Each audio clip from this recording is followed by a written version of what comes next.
Ao sair do ambulatório, pude notar a quantidade de enfermos que lá se encontravam. Muitos semi-mortos, vários com pernas e braços amputados, gritos de dor e sofrimento. Saí e me fiz acompanhado do Dr. Peterson. Havia determinado as condições fúnebres para Paul. Logo iria ser enterrado. Andamos um pouco, e logo nos encontrávamos no mesmo tronco de árvore. Audiolivro realizado pelo canal Surya Chand Audiobook. Assim ele arguiu. Mais um desencarne. Mais um final de vida terrestre. Que Deus abençoe a alma de Paul. Desejo que ele tenha terminado de cumprir ao menos em parte sua missão. Também assim desejo, retruquei, com calma. Nesse instante, em nossos pensamentos a mesma ideia foi privilegiada e ao mesmo tempo começamos uma prece a seu espírito. Passados alguns minutos de nossa fraternal oração, voltamos a conversar e logo lhe perguntei. Se não for incômodo, gostaria que continuasse sua história de vida, doutor. Já aprendi muito, mas reconheço que posso aprender mais. O senhor tem, sem dúvida, anos de vida a mais que eu, e com certeza mais evolução. Suas experiências me são caras e terão muita utilidade. Sinto isso, algo parece me envolver as suas preleções. Existe uma voz interna que me diz para escutá-lo, pois serei agraciado de informações extremamente necessárias à minha nova vida. Agora compreendo melhor os porquês das existências, e com certeza pelo passar dos tempos os compreenderei melhor. Muito gentil e sábio de sua parte, disse o doutor. A vida é como o mar, traz ondas e calmarias a todos os instantes. Contudo, antes de voltar à minha narrativa, a qual fez com que parasse aqui, quero que aceite isso com carinho e guarde-o dentro de seu coração. E, tirando do bolso um pequeno livro, entregou a mim, junto com um caloroso abraço. Logo notei o nome, O Evangelho segundo o Espiritismo. Agora, disse Peterson, encontrará palavras e dizeres mais sábios que os meus. Com esse livro saberá se portar nas mais diversas situações que a vida lhe impuser. Basta apenas que pense com fé no Pai e abra-o aleatoriamente. Nesse pequeno compêndio encontrará os dizeres de Cristo, mostrando-nos o longo caminho ao reino do Pai. Nele verá o Mestre e seus enviados explicar onde encontraremos a verdadeira felicidade. Nele encontrará paz, amor, conforto, alívio, consolação e muita fé. Viva com ele. Porte-se como ele e saberá enxergar Deus com outros olhos. Conseguirá avistar os anjos não com as asas, mas com as túnicas brancas da paz, do amor, da justiça e caridade. Realmente aquelas lições me comoviam. Aceitei o livro com muito carinho e forte sorriso. Olhei com atenção seu índice e pensei, tenho certeza de que isso me será muito útil. Continuei a repassar as páginas e não deixei de notar, nos nomes dos capítulos, que lá prescreviam as parábolas de Jesus iguaizinhas às do Evangelho comum. E ao final dos capítulos havia um título assim dizendo, Instruções dos Espíritos. Não pude refrear o aguçar de minha curiosidade, e perguntei ao médico. São os espíritos que falam nesta parte do livro? E, mostrando-lhe a parte citada, disse, como fazem isso? Através dos médiuns, respondeu, muito amável, o doutor. E como eles isso fazem? Existe um trabalho, uma preparação para conseguirem realizar com sucesso o seu labor espiritual. No entanto, caro Alexander, são explicados no outro livro, apresentando as diversas categorias, os diversos estados. Foi escrito pelo mesmo autor desse que lhe dei, e contém provas científicas, pessoais e didáticas. Chama-se o Livro dos Médiuns. Além deste, o autor escreveu outros, que mostram com exatidão as provas das existências dos espíritos, como são, como vivem, como atuam em nossos pensamentos. Trata-se de O Livro dos Espíritos, Céu e Inferno, a Gênese, etc. Assim, amigo, por ora e para seu começo espiritual, deve começar a ler o Evangelho segundo o Espiritismo, que já lhe será muito útil no atual momento que estamos passando. Ao mais, não trouxe para cá os outros, senão também poderia lhes dar para ler. Não, claro, já me sinto muito satisfeito com este. Tenho certeza de que vivenciarei cada página. Farei também como me disse, abri-lo-ei aleatoriamente antes de dormir e ao acordar pela manhã. Muito bem. Peterson sorriu. Sabia que estava doando este livro a uma pessoa esforçada e sábia. Querer conhecer novas trilhas, desde que elas estejam nos caminhos traçados por Jesus, gratificam e fazem evoluir o homem. Além disso, como engenheiro e construtor deve saber que, para o empreendimento de grandes obras, fazem-se necessários alicerces firmes, bases sólidas para que a estrutura sobreposta se consolide em forma eficaz e plena. E, percebendo que alguns minutos se passaram, o médico, sabendo que em breve teríamos que nos recolher, indagou, então, quer terminar de ouvir minha história? Quer saber por que realmente aqui estou? Sim, mais uma vez afirmei, sem vacilar. Desejo conhecer suas vivências com todas as filigranas possíveis. Pois bem. Aos 9 anos fui adotado por aquele casal judeu, repetiu Peterson a história para que eu pudesse novamente me sintonizar com ela, a família Lieberman. Após algum tempo de convívio, consegui acostumar-me com o fato, afinal, eram eles muito dedicados e carinhosos. Não me esqueci de meus genitores, mas também já não possuía nenhuma restrição em retribuir os carinhos de meus novos pais, em tentar voltar a ser feliz. Acomodei-me melhor no assento improvisado. Passaram-se anos maravilhosos. Formei-me médico. Estudei nas melhores escolas da Alemanha e aperfeiçoei-me em outros grandes centros educacionais da Europa. Viajei a trabalho pela França, Itália, Holanda, Turquia. Trabalhei asperamente e com muita dedicação. Ausentei-me de compromissos infelizes e abstive-me das tentações dos seres grosseiros. Vivia para os doentes e aconchegava-me em meu segundo lar com muito encantamento. Recebi de meus pais todo o apoio financeiro, equipamentos médicos, livros, cursos, provimentos, consultório. Procurei atender todos os necessitados de meu auxílio, homens, mulheres, ricos, pobres, alemães ou não. Tive tão pouco tempo para os prazeres do namoro que vim a me casar com uma médica, também, muito abnegada, aos 40 anos de idade. Aquilo era novidade para mim. Jamais imaginei que Peterson fosse casado. Será que tinha filhos? Era ela mais jovem, prosseguiu o prestimoso doutor.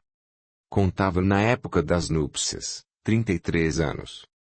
Vivi com ela em ninho de muito amor, muita paz e com Deus em nossos corações.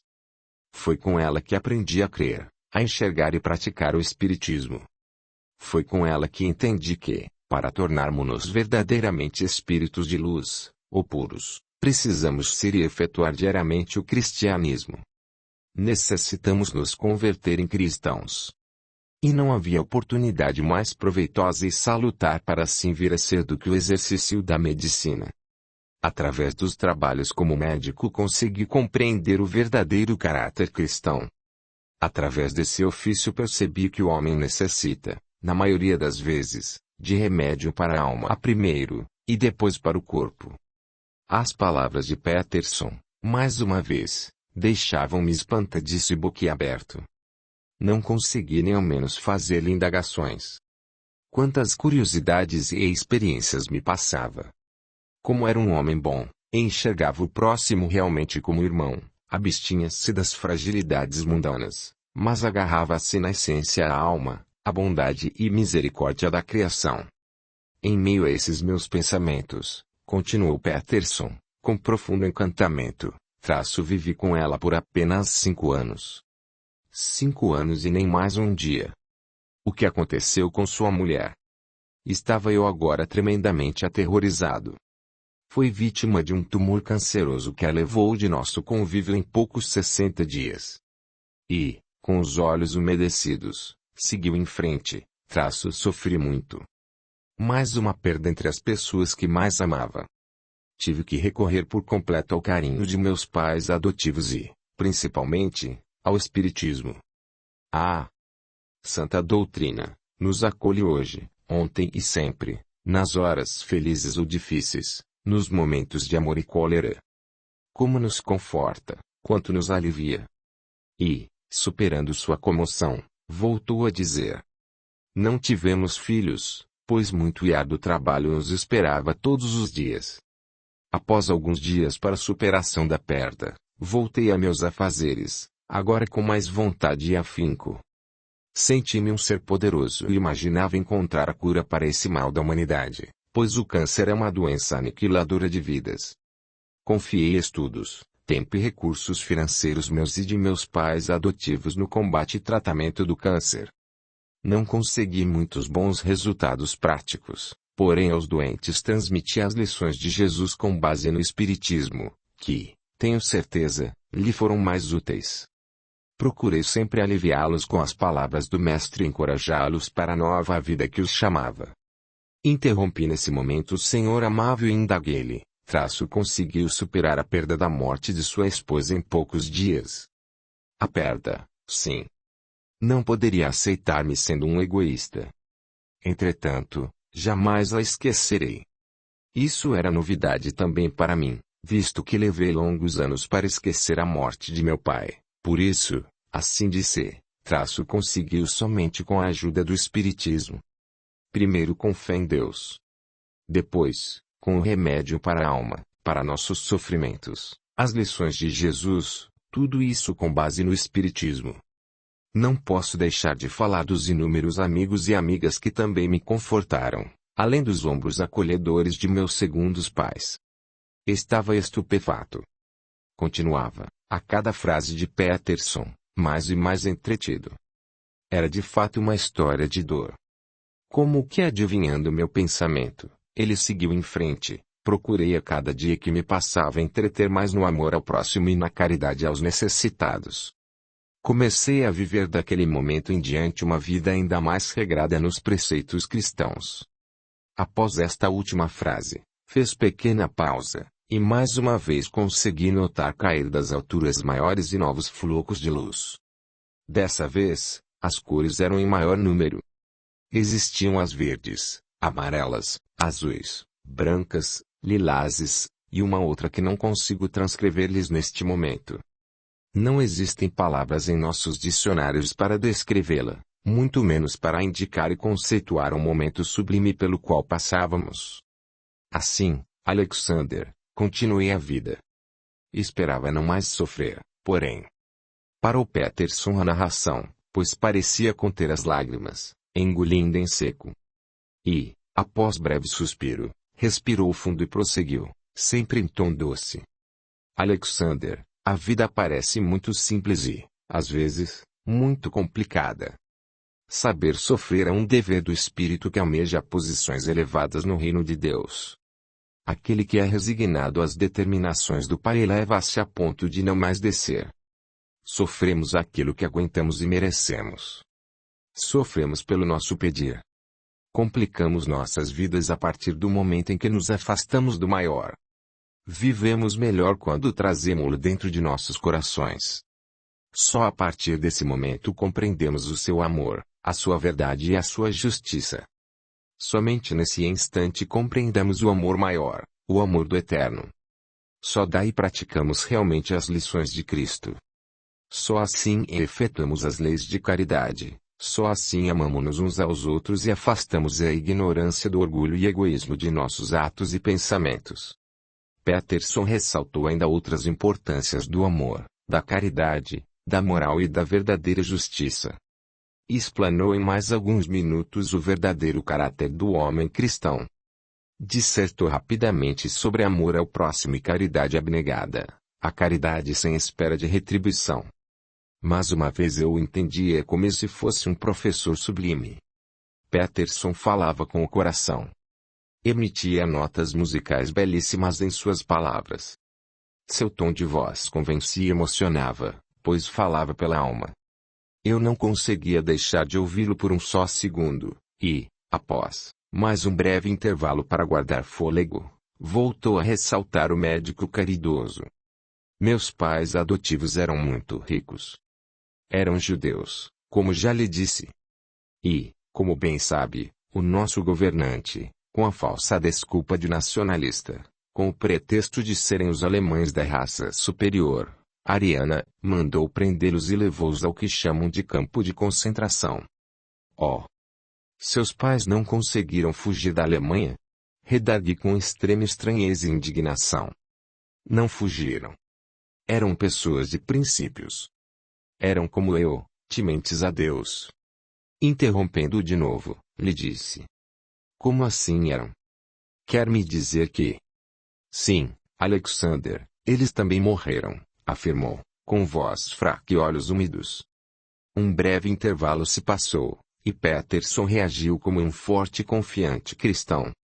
No começo dessa campanha nazista foram convidados a se retirar da Alemanha e obrigados a se desfazer de seus bens em nome da guerra nacionalista de Hitler. Meus pais não concordaram. Assim, tiveram seus bens tomados e foram levados à prisão dos judeus.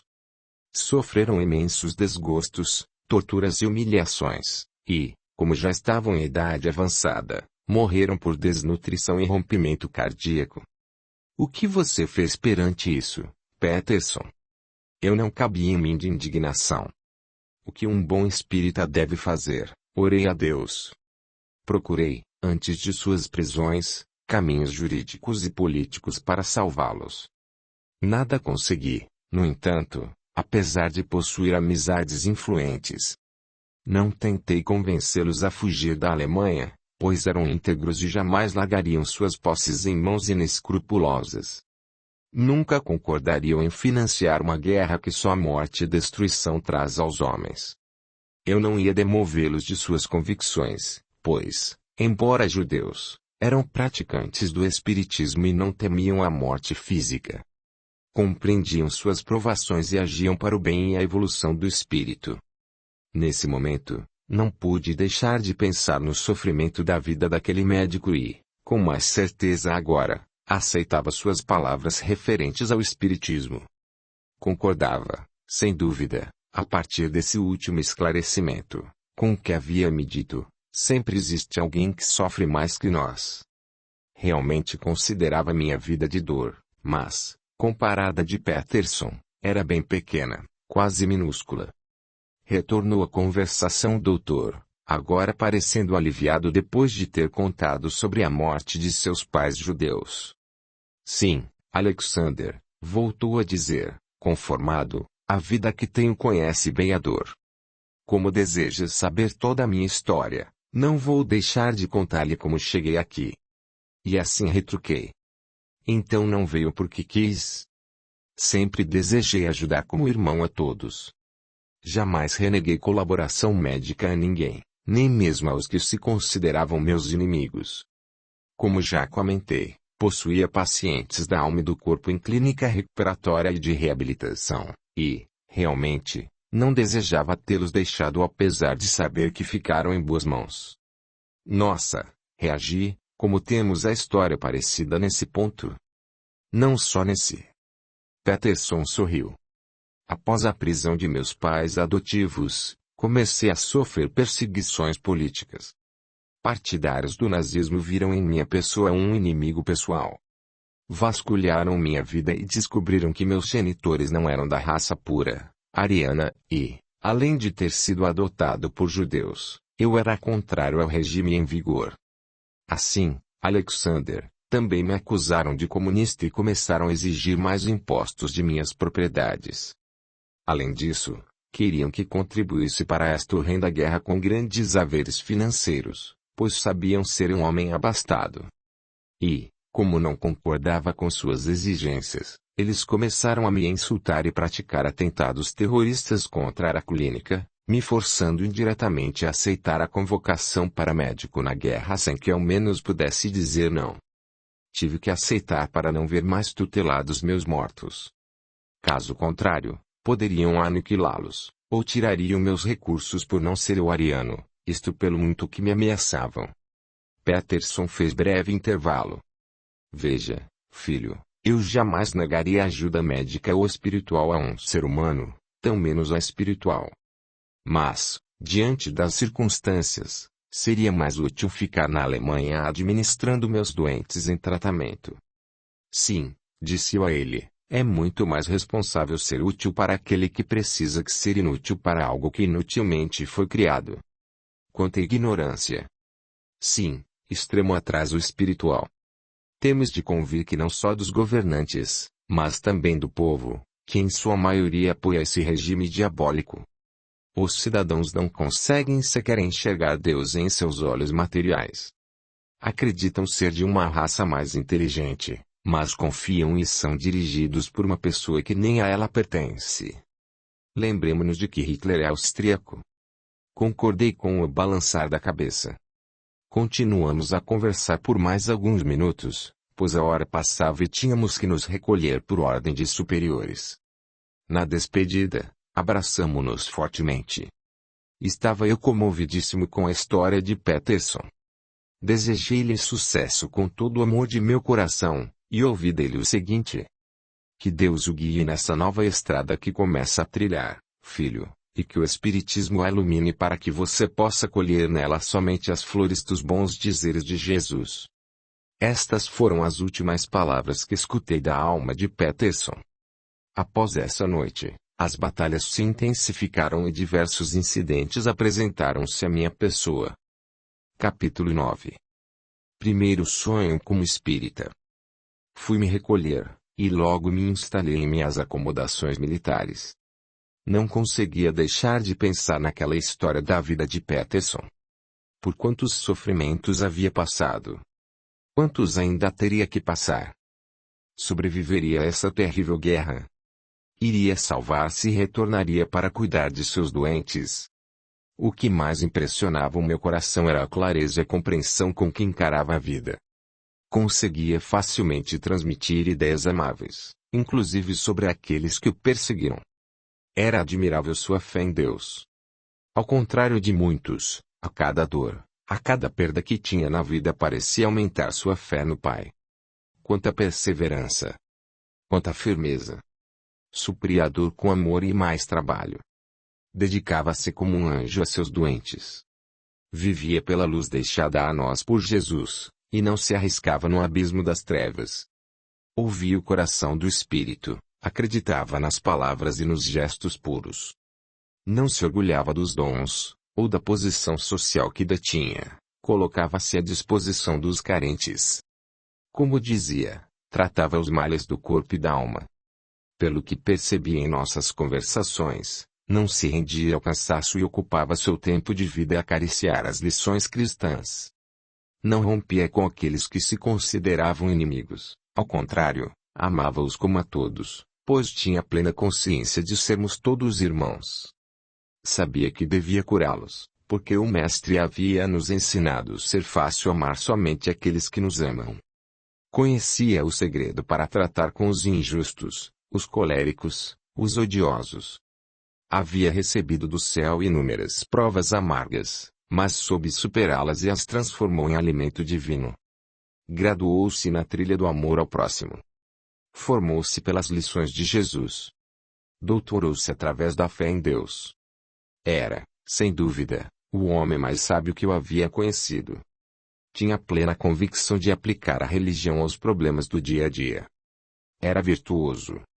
Era, com certeza, um seguidor de Cristo, adepto do cristianismo, um cristão. Doara a vida a Deus, como todos nós devemos fazer. Resignou-se ante suas determinações e suportou-as pelo caminhar de um bom cristão. Não havia mais tempo para pensar sobre as considerações daquele médico, elas realmente se tornaram eternas elucidações para a minha vida. Deitado e sem poder acender nenhuma forma de luz, tive que me contentar em ler o Evangelho segundo o Espiritismo com o clarão do luar. Não se fazia menos doce essa leitura com tal iluminação. Mais uma vez, a obra de Deus cobria-nos em noite de trevas. Mais uma vez, esse belo e majestoso corpo celeste confortava-nos em calma e paz.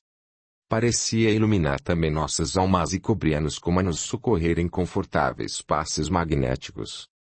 Ler o Evangelho através dos tenuíssimos raios da lua cheia era muito gratificante, pois, através deles, parecia que Deus transmitia sua luz, seu amor. Fiz o que tinha dito a Peterson, Orei ao Pai primeiro com muito fervor, e logo após abri o livro ao acaso. Como coincidência ou destino, eu abri no capítulo 4, cujo título se expressava dessa maneira: Ninguém poderá ver o reino de Deus se não nascer de novo. Reli calmamente as parábolas de Jesus e, sem menos atenção, as instruções dos Espíritos. Pelo contrário, com desejo seco de descobrir novos conhecimentos sobre o Espiritismo, captei atentamente as lições do Espírito de São Luís. Parecia querer devorar o livro. Não me continha insatisfação. Estava novamente muito entretido nos assuntos contidos naquele capítulo. Estava entusiasmado e muito consciente do que aprendia. Tudo passou pelo meu julgar íntimo, e minha consciência só o fazia provar. Meu coração, então, deleitava-se em júbilo satisfatório. A lição era a mais oportuna possível para quem acabara de adentrar a doutrina. Os dizeres de São Luís exprimiam com clareza sobre os limites, as necessidades do homem de reencarnar. Aprendi, reaprendi o que já parecia conhecer e relembrei mais uma vez o que Peterson havia acabado de dizer. Sim, o homem necessita encarnar diversas vezes para sua própria evolução. Precisa dessa oportunidade de Deus para reconciliar-se com velhos adversários, corrigir erros, reparar faltas. Necessita de inúmeras chances para desfazer mal-entendidos, burilar seu espírito na senda do amor, da moral, da justiça de Deus. Precisa aprender a dar sem querer retribuição, repartir os excessos, abrir mão das tendências inferiores. Precisa e deve aprender a ouvir os bons espíritos, trabalhar em vigia seus pensamentos, orar com o coração sem exigência. Precisa aprender a servir com a caridade e benevolência com que Cristo nos serviu. Necessita ultrapassar os percalços do sofrimento com resignação, aceitar as determinações do Pai, saber sofrer e aprender definitivamente que a real felicidade não está na terra. Sim, irmãos, compreendamos por vez final que é impossível para nosso atual grau de evolução aprendermos e praticarmos o bem maior em uma só existência. Sempre necessitaremos de uma nova oportunidade do céu.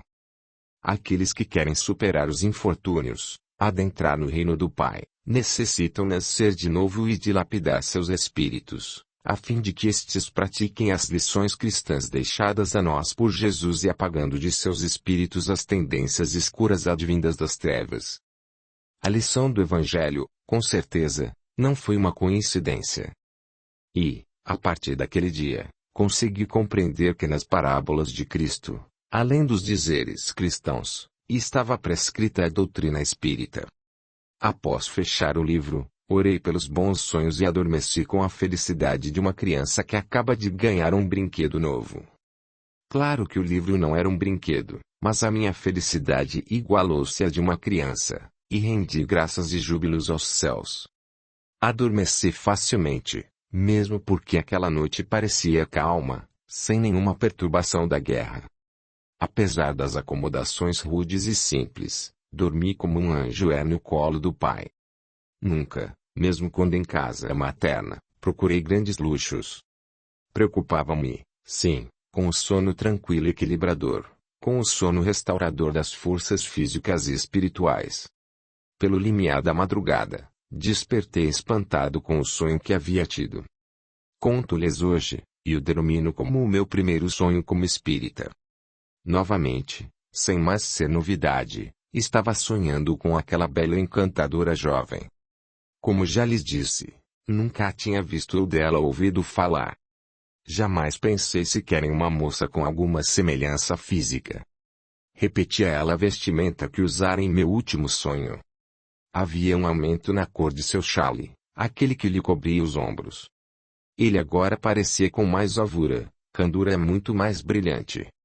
Emitia brilho tão intenso que, se diretamente olhado, ofuscava as vistas. Estava jovem num campo com poucas árvores, mas muitas flores. Flores de diversas espécies, lírios brancos e arroxeados, rosas amarelas e champanhe, pétalas das mais variadas cores, orquídeas grandes e azuis, cravos vermelhos com branco e muitas outras. Parecia estar no paraíso. Havia também pequenos arbustos que juntamente com as árvores pareciam meticulosamente podados.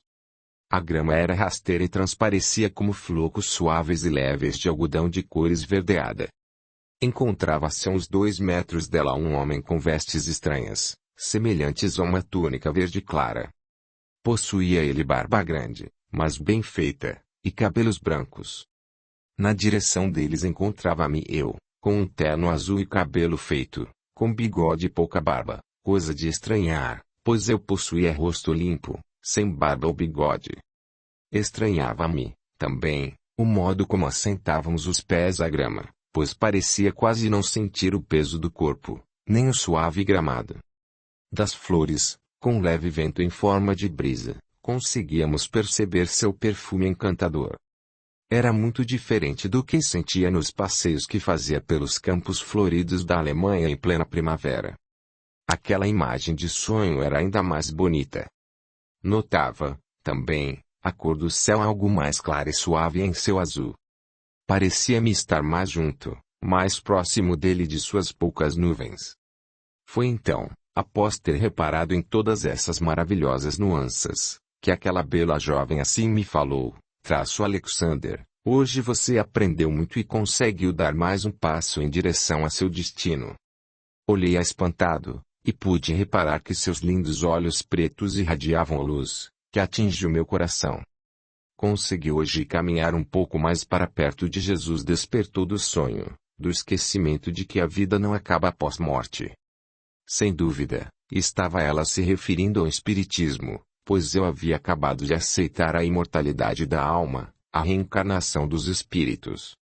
Querido, disse ela em tom muito angelical, sabe agora que a vida é trilha de provas e que viveremos verdadeiramente quando desencarnarmos.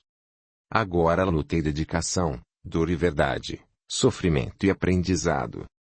Como que a terminar essa grandiosa frase, notei sair de seu ventre uma quantidade gigantesca de luz verde e amarelada que veio em minha direção e na do homem de barbas.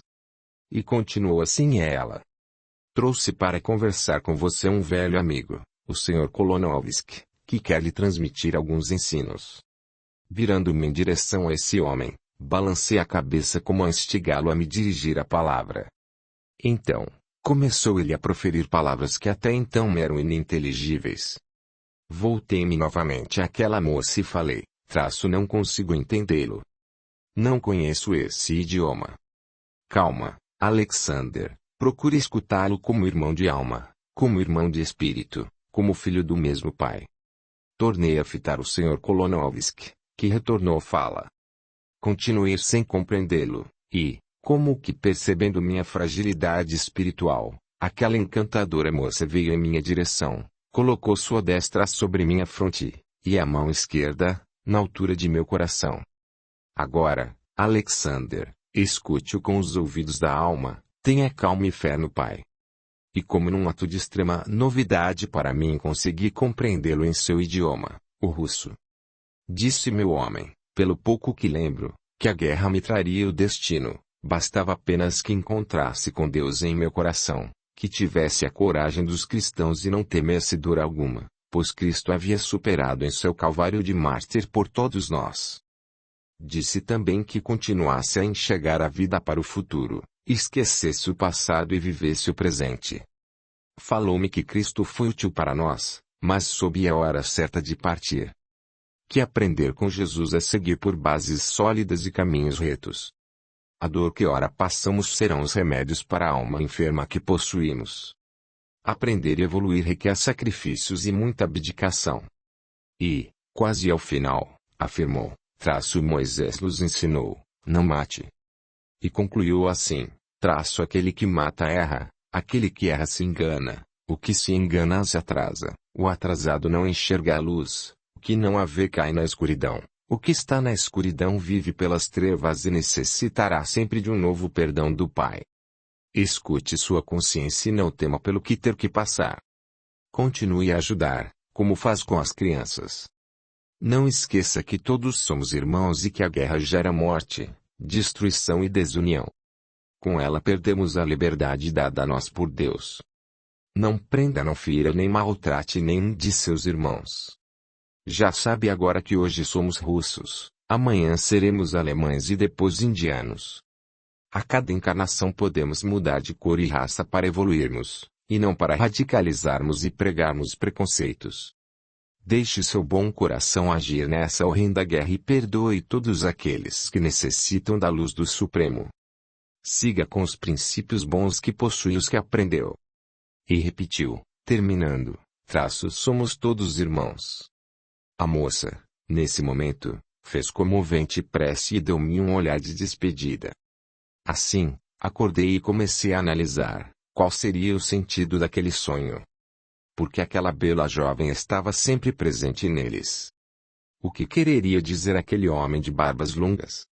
Entendia que havia adentrado o espiritismo. Porque ele mencionava tanto a expressão somos todos irmãos. Porque dizia para que eu não ferisse nem maltratasse nenhum de meus irmãos. Era claro que eu não tinha essa intenção. Porque esse sonho veio logo após eu ter recebido as primeiras noções de espiritismo de Peterson. E mais, porque ocorreu logo após a primeira vez que abri o Evangelho segundo o Espiritismo. Essas e outras interrogações assolavam minha mente. Como era tarde, voltei a dormir sem nada mais sonhar, ou lembrar. Pela manhã, levantei-me com o bom ânimo tradicional. Parecia existir algo mais bonito dentro de mim. Meu bom dia aos companheiros soldados foi mais amável. Abracei Roboels com mais carinho. Parecia estar envolvido por uma nuvem protetora de bons fluidos, de boas energias. Pelo café e rapidamente, pois não tínhamos tempo a perder, contei ao amigo Roboels que havia conversado com Peterson, e dele ouvir a sua história. E, em poucas palavras, assim nos entretivemos. Ele lhe contou toda a sua história? Perguntou Roboels. Sim, eu confirmei. Contou-lhe inclusive sobre... Interrompiu, dizendo, contou tudo. Falou da morte de seus genitores, de seus pais adotivos e de sua esposa. Comentou sobre seus pacientes e suas dedicadas funções de médico, além, é claro, de narrar-me todo o seu sofrimento com muita resignação. Mas só isso? O soldado franziu as sobrancelhas. Sim. E não comentou ele contigo nada sobre espiritualismo? Bradou agora Roboels, sem medo ou vergonha. Ah! Era isso que queria insinuar. Fale, Alexander, voltou a inquirir o forte soldado. E então lhe respondi com as palavras que vinham de meu coração, não só falou, mas também me ministrou uma aula tão perfeita sobre o assunto que não pude deixar de crer nessa nova doutrina. Foi sábio. Dissertou sobre o espiritismo aplicando em sua comovente e sofrida história de vida. Comigo também fez assim, disse Roboels mostrando-se satisfeito com a resposta. Também, voltei a falar, me presenteou com um pequeno evangelho espírita, o qual já comecei a ler. Fez isto comigo também, e ainda me ensinou a abri-lo aleatoriamente, em especial nas horas difíceis, ou após preces noturnas ou matutinas. Estávamos boquiabertos. Havia Peterson me nos presenteado igualmente, dito as mesmas coisas, dado uma aula de humanidade, de cristianismo. Logo, então, começamos a ponderar, faria ele assim com todos? Teria trazido inúmeros livros? Estaria cumprindo ordens de alguém? Apenas concluímos ser ele tão só um verdadeiro cristão. Era, sem dúvida, um missionário do céu. Sabia utilizar-se dos horrendos sofrimentos humanos para evoluir espiritualmente e passar suas humildes palavras do coração a todos aqueles que necessitavam de força e fé. Passava os carinhosos dizeres com amor e fraternidade. Falava sobre os ensinos de Jesus discretamente e implantava-os em nossas mentes e corações. Palestrava sobre sua vida e suas histórias de dor e colocava-nos a compreensão e resignação de que a vida não acaba com a morte do corpo físico. Fazia com que todos aqueles que sentiam que precisavam e queriam aprender sobre a mortalidade da alma entendessem que o Espiritismo nos mostra o caminho da vida eterna. Explicava que precisávamos nos resignar às determinações de Deus, pois não conhecíamos o homem que tínhamos sido na encarnação anterior.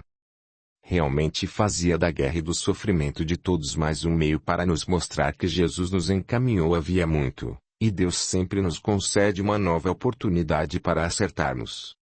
Mostrava-nos que os sofrimentos e dores do hoje, se com fé no Pai, nos levarão a mundos melhores. Roboels e eu fomos ao serviço espantados, felizes e mais espiritualizados, agradecendo a Deus por ter colocado em nossas vidas um homem tão bom, que nos fez enxergar o caminho estreito, mas muito iluminado, o qual devemos seguir.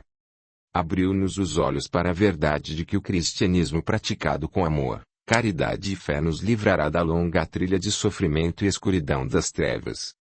Com amor pagaremos o mal. Com fé em Deus, a inverdade. Com caridade abnegada, o orgulho e egoísmo. Capítulo 10. Prisioneiros russos. Curta, comente, compartilhe, e se inscreva, se já não o fez. A gratidão é o caminho da evolução. Logo após iniciar minhas primeiras funções do dia, fui chamado pelo capitão Gerard, que me atribuiu outra tarefa. Estava dentro da lista de soldados designados à sentinela de prisioneiros de guerra.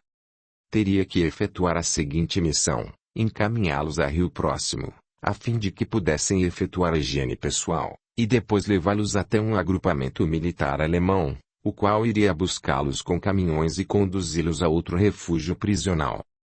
Desempenhando minha nova função, questionei Sinclair, um soldado que costumeiramente fazia esse serviço, o que fazem com eles quando estão no campo de prisioneiros.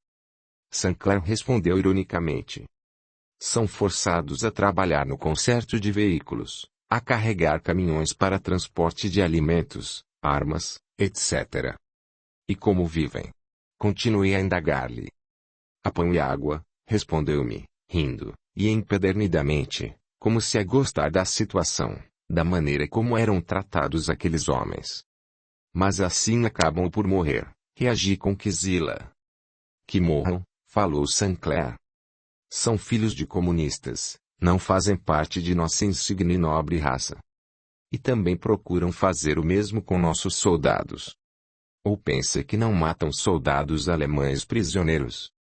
Então, para que a conversa se encerrasse, redargui, os soldados russos são seres humanos, assim como nós. São filhos de Deus também, como nós. Só são diferentes na forma de pensar politicamente. No mais, não tem um líder que prega diferenças sociais e preconceitos raciais como o nosso. E, terminando com voz firme e olhar forte, disse-lhe, somos todos irmãos. Virei nesse instante as costas ao guarda Sinclair e fui cumprir a minha tarefa. Audiolivro realizado pelo canal Surya Chand Audiobook. Eram aproximadamente 100 prisioneiros e 20 guardas alemães, isto é, 5 russos para cada vigia alemão. Os soldados alemães os acompanharam até o calmo rio de proporção pequena. Pela primeira vez, segurei meu fuzil a apontar contra um outro ser humano. Senti-me extremamente constrangido e mofino. Estava contrariado, pois tal ato feria meu sentimento religioso, o próprio coração. Como já lhes disse, era temente a Deus, e agora concordava muito com os preceitos espirituais, isto é, com os conceitos da doutrina espírita. Conduzi os 5 prisioneiros até o pequeno rio, sem nenhum problema. Eles se despiram e fizeram a higiene pessoal. Vigiei-os com atenção e com plena convicção de que estava agindo corretamente perante o maior, pois não podia renegar esse trabalho, caso contrário, quem sofreria as consequências, além de mim, seriam as crianças da instituição. Cumpria corretamente minha nova função até que ouvi um dos prisioneiros dizer ao outro, tenho vontade de fugir. Estava estupefato, conseguia entender o idioma russo. Nunca havia tido nenhum contato com um cidadão russo que fosse. Jamais tive aula desse idioma nem fiz algum curso especializado. Na faculdade, em nenhum momento tive que ler ou aprender em livro russo, ou tive professor dessa nacionalidade. Imediatamente, lembrei-me do sonho da noite anterior. Nele tinha conseguido entender as palavras do Sr. Kolonovsky, e o que ele falava era em russo. Essa era a minha impressão, a qual acabava de se confirmar, porque o Sr. Kolonovski e o prisioneiro falavam a mesma língua. Após alguns segundos de reflexão, bradei em voz alta em meu próprio idioma, nem pense nisso. Procure se higienizar rapidamente. O russo deu risada e tornou a dizer ao outro, quero fugir. Foi então que subitamente escapou de minha boca, sem que ao menos pudesse raciocinar, algumas outras palavras, agora em russo. Não faça isso. Os prisioneiros, assustados, entreolharam-se, permanecendo quietos por alguns instantes. Pareciam estranhar o que eu tinha acabado de dizer, pois jamais imaginariam que um soldado alemão pudesse falar seu idioma. Nem eu. Não porque isso seria considerado uma traição militar e política ao regime nazista, mas não conseguia conceber a ideia de que falasse uma língua que ainda não havia aprendido, e salvo, como já lhes disse, em meu último sonho. Após breves minutos, voltou a dizer o mesmo prisioneiro russo, só que agora para mim. Deixe-me fugir. Tenho filhos para criar, e minha mãe está doente, quase morrendo, precisa de mim. E outro logo em seguida também falou. Deixe-nos ir embora, por favor. O senhor sabe e conhece nossa língua, portanto, deve ter algum parente russo, sabe o quanto sofremos em nosso país. Por favor, deixe-nos ir, temos famílias para cuidar. Nosso sofrimento, quando de nossa revolução, trouxe ainda mais problemas. Temos todos os dias que trabalhar para poder alimentar nossas esposas e crianças. Se em um dia apenas não trabalharmos, por qualquer motivo ou doença, não conseguimos os suprimentos necessários à nossa subsistência. Não temos nenhum estoque alimentar, pois tudo nos falta. Outro dos 5 prisioneiros falou assim. Solte-nos, companheiro. Deve ter em suas veias nosso sangue. Deixe-nos fugir e diga que foi atacado por nós. Realmente não sabia o que dizer, estava estupefato. Não tinha nada a murmurar. E, aproveitando-se de minha fragilidade espiritual, os homens se vestiram e começaram a se afastar de mim, correndo. Não consegui levantar minha arma, nem sequer gritar por ajuda. Sabia que se alertasse os outros sentinelas os prisioneiros seriam mortos. Compreendia também que, se levantasse a arma, teria de atirar neles. Em poucos segundos, os 5 se afastaram, e meus pensamentos mais uma vez retornaram ao sonho que tive com o homem de barbas grandes, que me disse, não maltrate os prisioneiros, não os fira. Como poderia eu acabar com a vida de um ser humano? Realmente não consegui, e após os superiores terem descoberto o acontecimento passei por um simples julgamento militar. Levado aos meus superiores hierárquicos, fui submetido a desagradável interrogatório.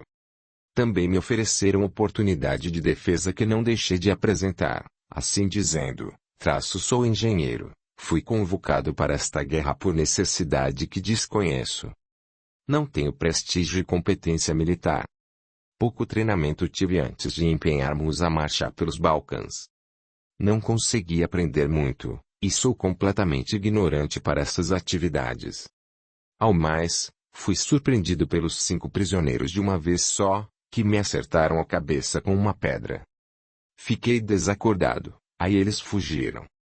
Nesse instante, chamaram o Dr. Thompson para confirmar o ferimento.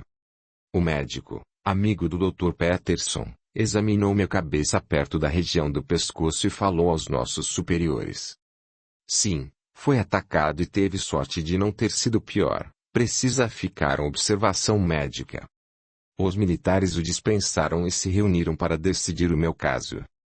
Uns queriam que eu fosse corte marcial, porém, o capitão Gerard entrou em minha defesa e ponderou, é um jovem soldado sem expressão, não devemos mandá-lo a julgamento de morte. Enviemo-lo ao fronte, ao campo de batalha. Os outros riram ferinamente e disseram. É a melhor ideia. Terá ele, assim, uma nova chance de salvar-se. E de novo riram em altos brados. Fui encaminhado ao alojamento para descansar, pois seria enviado logo pela manhã seguinte à frente de batalha.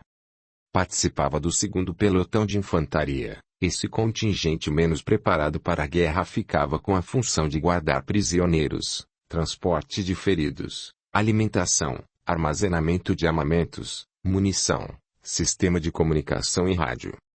E a qualquer eventualidade sairíamos na retaguarda do primeiro contingente.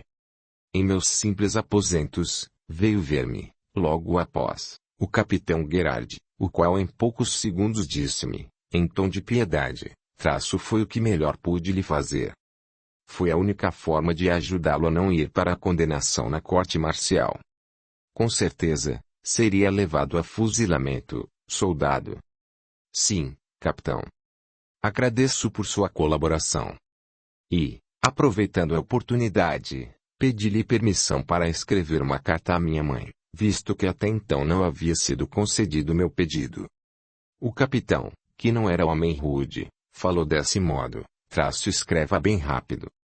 Em 20 minutos mandarei um assistente passar para buscá-la e irei pessoalmente enviá-la com urgência. Mais uma vez agradeci e bati continência. O capitão saiu, sem mais delongas. Não perdi tempo. Busquei em meus pertences lápis e papel, pois não tinha caneta no momento, e logo comecei a escrever. Muito tinha a falar, muito a contar. No entanto, o tempo e papel seriam curtos demais. De todo modo, assim dissertei. Querida mamãe, hoje, dia 18 de agosto de 1941, estou sendo enviado à frente de batalha, a aproximadamente 150 quilômetros da cidade de Leningrado. As forças alemãs avançam com facilidade. Poucas foram as baixas, e muitos soldados soviéticos foram feitos prisioneiros. Não se preocupe, eu voltarei, tenha fé em Deus e continue a auxiliar as crianças na instituição. Vivo com saudade. Fui muito reconfortado por alguns amigos que aqui fiz.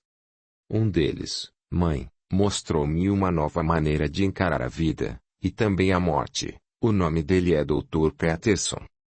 E um dos médicos do agrupamento militar. Esse bom homem sofreu as mesmas injustiças que eu nesta convocação militar desleal. Saiba, mãe, que a senhora está dentro de meu coração, e como filho dedicado peço-lhe que se procure inteirar, dentro do possível, da doutrina espírita. Não se espante. Sou um homem convertido no ideal espírita. Sei que a vida não acaba após a morte. Existirá sempre uma nova chance do Pai Maior, a reencarnação. Não posso muito escrever pelo pouco tempo, mas quero que acredite que o papai vive muito ainda, mamãe, assim como eu também viverei. Creia nessa santa doutrina não por estas humildes palavras, mas por estudá-las por meio dos livros de Allan Kardec. Saiba que nunca a esquecerei, e, se pudesse lhe fazer o último pedido, seria justamente o de crer e praticar o Espiritismo. Lá, encontrará a Senhora Jesus, com mais amor e entendimento, e verá realmente os verdadeiros passos de um cristão. Não posso me demorar. Viva com Deus e o Mestre a abençoá-la. Viveremos sempre juntos, mãe. Nunca a esquecerei. Lembre sempre de mim com ânimo, força e coragem, pois a vida é um pequeno sonho, e de morte, a eternidade. Papai deve sempre abençoá-la e apoiá-la. Também farei isso. Não caia no desânimo e não chore lágrimas da perda, mas faça as preces do amor cristão de quem confia muito em Deus. Peço-lhe, ainda, que olhe por esta menina, Anne, neste endereço, pois ela é agora órfã de um soldado que vi morrer e prometi-lhe cuidar da pequena. Faço o possível para conseguir cumprir a promessa que fiz a seu pai, de ampará-la. Agradeço muito. Encho-a de beijos e abraços, e jamais deixarei de olhá-la com carinho. Alexander. Estas foram as palavras e frases mais curtas que escrevi à minha mãe. Foram, também, os melhores dizeres que podia lhe passar. Mais que o carinho material, o aconchego da alma era, no momento, o melhor a lhe dar, indubitavelmente o que melhor lhe serviria. Em poucos segundos do término da pequena carta, o enviado do capitão Gerard chegou e me garantiu com sua palavra que a missiva seria enviada e chegaria ao destino certo. Procurei me deitar e tranquilizar-me. Fiz uma prece e roguei ao Pai que, com aquela carta, todas as boas vibrações de meu humilde coração e dos bons anjos fossem junto. Também não consegui deixar de meditar no sonho da noite derradeira. Parecia que as previsões do velho senhor de Barbaço se cumpriam. Ainda me lembrava de suas palavras. Não deixei de pensar nos olhares da moça e nos passes, aplicados por ela, para poder ouvi-lo. Parecia mágica, milagre, mas agora sabia que tudo se explicava pela doutrina espírita. Não conseguia precisar exatamente o que acontecera, porém isso se dava pelos poucos contatos e ensinos espíritas que possuía. Realmente, meu destino estava se completando. Sentia-me entusiasmado, até que comecei a pensar no que teria de enfrentar. Iria morrer? Teria que matar? E as minhas crianças, como ficariam? Passei 2 horas meditando no assunto e concluí que mais nada poderia fazer senão confiar em Deus. Jamais iria conseguir matar outro ser humano, muito menos tinha medo de morrer, pois sabia que a morte é apenas o passaporte para uma nova vida.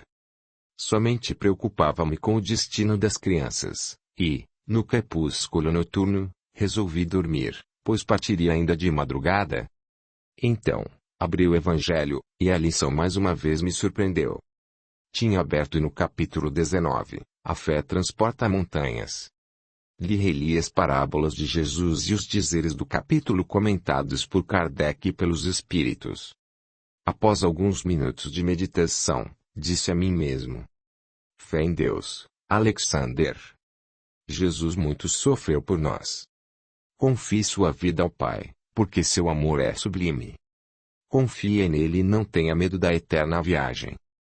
Capítulo 11. Reencontro.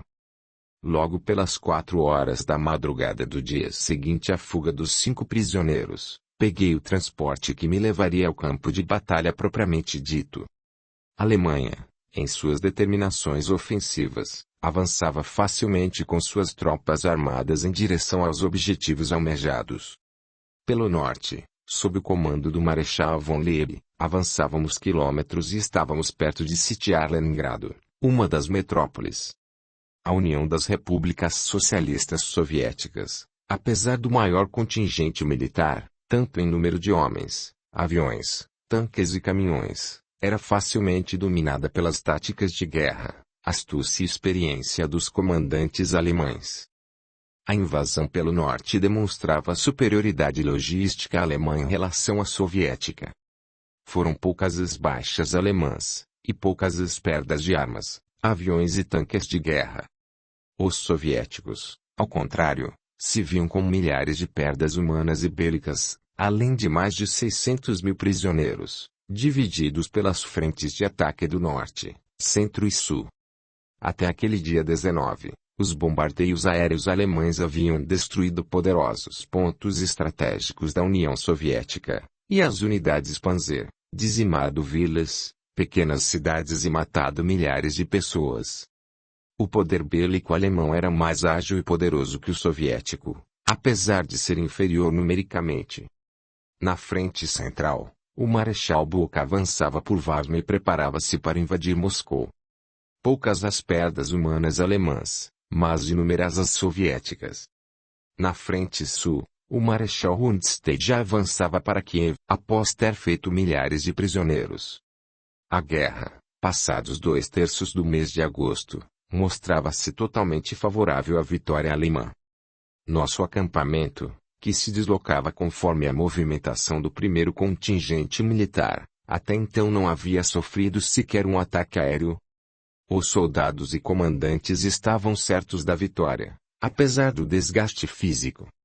Depois de sitiar Leningrado, iriam pedir a Hitler a permissão para invasão total. Destruíam também carregamentos alimentares, para que os soldados e a população soviética sofressem de fome, a fim da rendição. Pois bem, estava eu pronto para entrar na caçamba do caminhão que transportava os soldados alemães convocados para a frente de batalha. Íamos nos agrupar ao primeiro contingente. Logo ao me acomodar, se é que nesses meios de transporte podemos dizer que estamos acomodados, pude notar que a maioria dos soldados ali sentados eram militares preparados. quase já tinham todos servido às forças armadas. Dos a 30 homens embarcados no caminhão militar, somente eu e outros 2 não possuíamos experiência alguma em guerra nem tática militar. Estavam transportando num total de 90 soldados divididos em 3 caminhões de guerra. Iríamos nos juntar às forças que se preparariam para invadir Leningrado, porque o contingente militar alemão situava-se aproximadamente a 150 quilômetros da metrópole soviética. O veículo partiu e, com um aceno de cabeça, despedi-me de Roboels e Peterson, que assistiam à partida. Estava muito emocionado e triste, mas também muito confiante, pois o Evangelho Espírita confortava-me e dava-me forças para superar qualquer fraqueza. À medida que o caminhão se afastava do acampamento, ficava mais difícil enxergar meus 2 amigos que lá ficaram. Pude nesse instante desejar-lhes, por meio de pensamentos, o amparo de Deus, e roguei ao Pai proteção para a minha nova tarefa. Pedi-lhe que me protegesse, a fim de que não tivesse de encarar a decisão que me deparava desde a convocação militar, matar ou morrer. Disse-lhe que já havia escolhido, não iria ferir nem matar um outro soldado, jamais atingiria um outro ser humano, mas roguei-lhe a proteção para que nada me acontecesse, pois muitos na Alemanha necessitavam de mim. Ao mais, também não queria me deixar morrer, visto que sabia ser a vida a oportunidade que Ele nos dá para nos redimir dos erros pretéritos. Agradeci, em prece, por ter me colocado na vida terrestre em contato com maravilhosos seres humanos, entre eles, Peterson. Agradeci, com muita fé, pois sabia ter sido obra de Deus o encontro pessoal entre mim e o adorável médico. Sem ele, não teria ganhado a força e o amparo que sentia nesse momento tão difícil. Sem Peterson, não teria aprendido a enxergar a vida com a alma, a crer na doutrina espírita. Tinha sido para mim o melhor professor, um anjo da guarda encarnado. Muito me ensinou com sua sofrida história e mostrou-me as veredas da imortalidade da alma.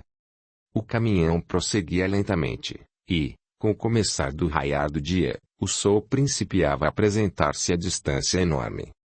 Começavam a clarear as faixas do horizonte. A brilhar um novo dia de vida na Terra. Quantas vezes pude observar esse maravilhoso amanhecer na Alemanha? Afinal, sempre fui um amante da natureza. Reconhecia-a como uma das melhores obras de Deus e uma de suas provas de existência. Agora, como espírita, pude notar naquele amanhecer um outro entendimento. Via tudo como se fosse uma indústria em começo de seu funcionamento maquinário, tão perfeita é a obra de Deus. Os pássaros iniciavam suas belas cantorias. Pareciam querer nos chamar a atenção para todo aquele deslumbre maravilhoso. Com seus belos voos, apontavam-nos as belíssimas imagens verdes, a se mostrarem pelas majestosas árvores. De uma outra voavam como a nos dizer, enxerguem Deus, voem para a liberdade da alma, parem com a guerra.